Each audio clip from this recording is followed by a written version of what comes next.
what I really want is the truth. I want the truth.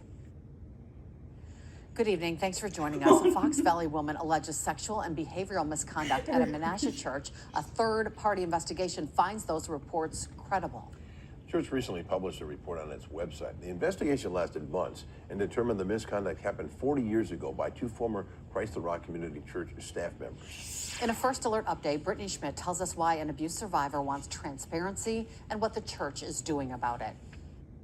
I never really laid it all out. Yeah, until May. Joey Perky says she lived with this for decades. It's one of the reasons she made a blog post in May of 2022 called My Personal Abuse Story in the Church. And finally, I just thought, I'm ripping off the Band-Aid because I need to forge a way. I'm not going to hand this off to my children and my grandchildren.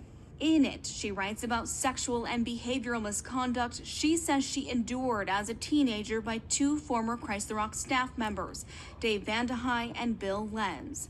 She says Dave Vandehei showed a romantic interest in her as a teenager in the 1980s that turned physical, including kissing and touch. Christ the Rock's current lead pastor, Joel Zeiner, says when church leaders learned of the blog post, they reached out to an organization called Grace, Godly Response to Abuse in Christian Environment. And we realized that we were not equipped to do an investigation.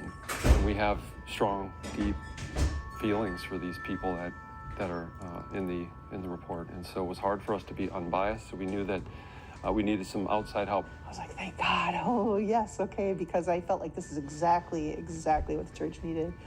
I was very happy about that. Over the next several months, Grace investigators met with 31 people. The 41-page Grace document explains why investigators determined the allegations against Dave Vandehei credible. Grace concluded that Vandehei engaged in grooming behavior and talked to Perky more extensively than he admitted to. The report includes several witness statements. One saying, quote, he shouldn't be there telling her he loved her. He should be home with his wife, end quote.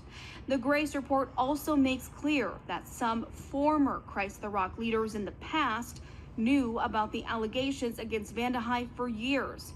One witness told Grace, quote, everybody on the pastoral staff would have known that. No one talked about it, but everybody knew about it, end quote. Vandehei did not return Action 2 News' request for comment via Facebook, but he did release a statement to Christ the Rock saying in part, quote, I deny that any of the allegations are true and wish to state that these claims are completely false, end quote. Grace also looked into allegations against Bill Lenz, the founder of Christ the Rock Community Church. Grace investigators determined the allegations of emotional abuse and behavioral misconduct against Bill Lenz credible based on witnesses describing actions of bullying and intimidation. The report indicates Lenz threatened self-harm if employees did not follow his directives. Through the course of the investigation, Grace found credible allegations regarding Bill Lenz initiating physical contact with 4 women. Despite Perky's claims that leaders did not address some allegations, Grace found multiple Christ the Rock people contacted some relevant individuals, but Grace called it problematic, quote, riddled with conflicts of interest and self-protective impulses.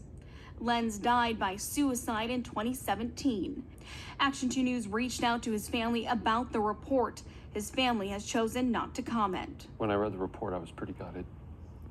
These are 2 men who have had a huge influence on my life and many others, and have served in this community for decades. And so my temptation was to, it's hard to believe and wanted to hide from it. But I had to learn to kind of wrestle with the tension of what I was reading, what I know of them. And it was a hard wrestling for me to make sense of. Pastor Zeiner says the church takes the Grace report seriously. Up until this week, Vandehei was listed on the Christ the Rock's website as a non-staff pastor. His photo has since been removed. Action 2 News is told the elders and leadership team will consider all recommendations offered to them by Grace. Just like we did with the allegations that were shared with us last year. And that will be the way we continue to operate. As any allegations that are brought forth, we're going to take them seriously.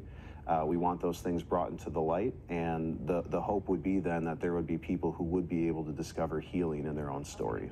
Perky says she hopes the Grace Report sparks change, full transparency, and encourages other survivors to come forward. But even more than that, encouraging the community to stand beside those victims.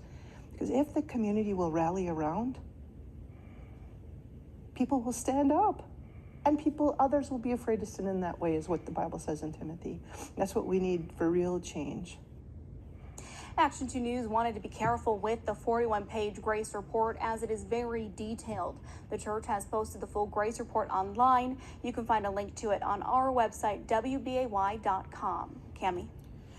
Brittany, thank you. A first alert update tonight. Authorities